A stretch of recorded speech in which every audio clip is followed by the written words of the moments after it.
सान्द्र आनंद अवबोधात्मकम् अनुपमितं कालदेश अवधिभ्यां निर्मुक्तं नित्यमुक्तं निगम शतसहस्रेण निर्भास्यमानम् अस्पष्टं दृष्टमात्रे पुनः उरुपुरुषार्थात्मकं ब्रह्मतत्त्वं तद् तावद् भाति साक्षात् गुरुपवनपुरे हन्तभाग्यं जनानाम्। सान्द्रानन्दावबोधात्मकमनुपमिदं कालदेशावदेभ्यां निर्मुक्तं नित्यमुक्तं निगमशतसहस्रेण निर्भास्यमानम् अस्पष्टं दृष्टमात्रे पुनरुरुपुरुषार्थात्मकं ब्रह्मतत्त्वं तत्तावत् भाति साक्षात् गुरुपवनपुरे हन्तभाग्यं जनानाम्।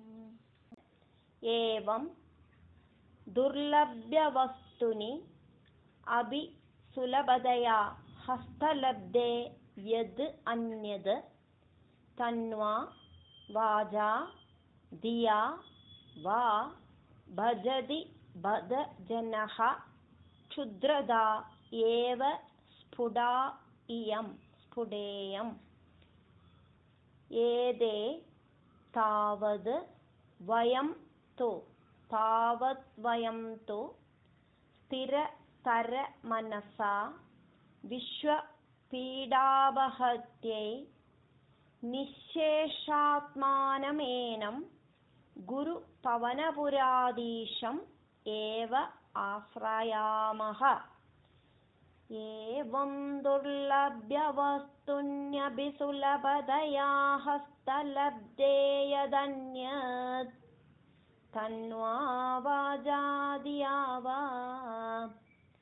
भजति बद जना क्षुद्रदैव स्फुटेयम्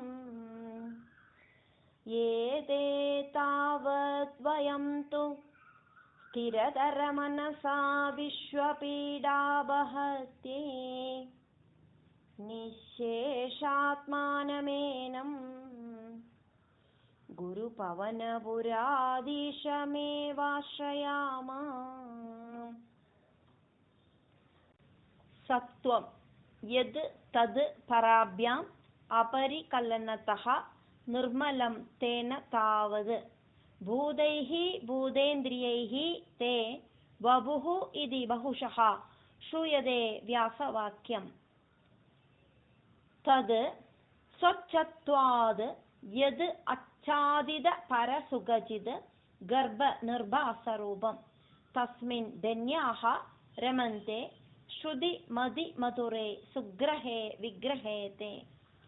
सत्वं यत्तत्पराभ्यामपरिकलनतो निर्मलं तेन तावत् भूतैः भूतेन्द्रियैस्ते वपुरिति बहुशा श्रूयते व्यासवाक्यम्। तत्सत्त्वाद् यद् आच्छादितपरसुखचित् गर्भनिर्भासरूपं तस्मिन् धन्यारमन्ते श्रुतिमतिमधुरे सुग्रहे विग्रहे ते।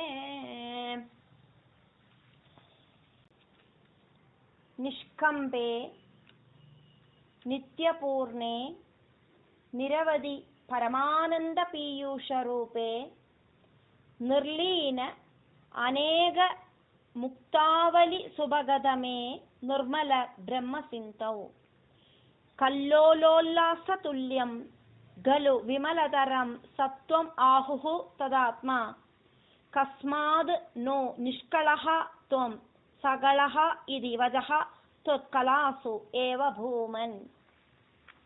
निष्कम्पे नित्यपूर्णे निरवधि परमानन्दपीयूषरूपे निर्लीनानेकमुक्तावलिसुभगतमे निर्मलब्रह्मसिन्धौ कल्लोलोल्लासतुल्यं खलु विमलतरं सत्त्वमाहुस्तदात्मा कस्माद् नो निष्कळत्वं सकल इति वजातुत्कलास्वेव भूमन् निर्व्यापारः अपि निष्कारणम् अज भजसे यद् क्रियाम् इच्छणाख्यां तेन एव उदेति लीना प्रकृतिः असदि कल्पा अपि कल्पादिकाले तस्याः संशुद्धम् अंशं कमपि तम् अधिरोधायकं सत्त्वरूपं सह त्वं धृत्वा ददासि स्वमहिमविभवाकुण्डवैकुण्ठरूपम् निर्व्यापारोऽपि निष्कारणमजभजसे यत्क्रियामीक्षणाख्यां तेनैवोदेति लीना प्रकृति असदि कल्पाभिकल्पादिकाले तस्या संशुद्धमंशं कमभिदमधिरोधायकं सत्त्वरूपम् सत्त्वं धृत्वा ददासि स्वमहिमविभवाकुण्डवैकुण्ठरूपम् तद् ते प्रत्यग्रधाराधर ललितकलायावलीकेलिकारं लावण्यस्य एकसारं सुहृदि जनदृशां पूर्णपुण्य अवतारम् तद् प्लस्ते तद्धे प्रत्यग्रधाराधर ललितकला आवलीकेलिकारं ललितकलायावलीकेलिकारं लावण्यस्य एकसारं सुहृदिजनदृशां पूर्णपुण्य अवतारं लावण्यसैगसारं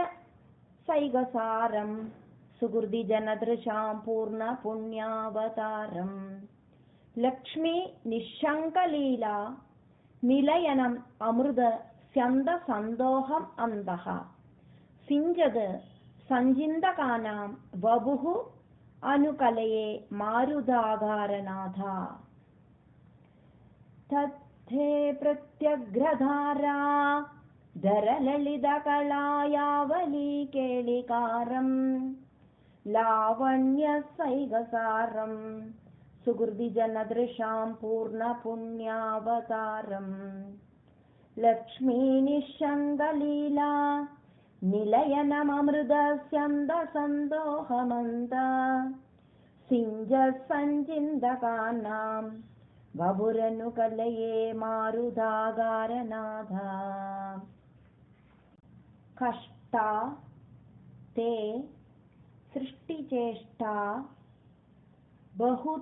बहुतरभवभेदावः जीवभाजाम् इति एवं पूर्वम् आलोचितम् अजितमया न एवम् अद्य अभिजाने नो चेद् जीवाः कथं वा मधुरतरम् इदं त्वद् वपुः चिद् रसार्द्रं नेत्रैः श्रोत्रैः च पीत्वा परमरससुधां बोधिपूरे रमेरन् कष्टा ते सृष्टिचेष्टा बहुधरभवभेदावः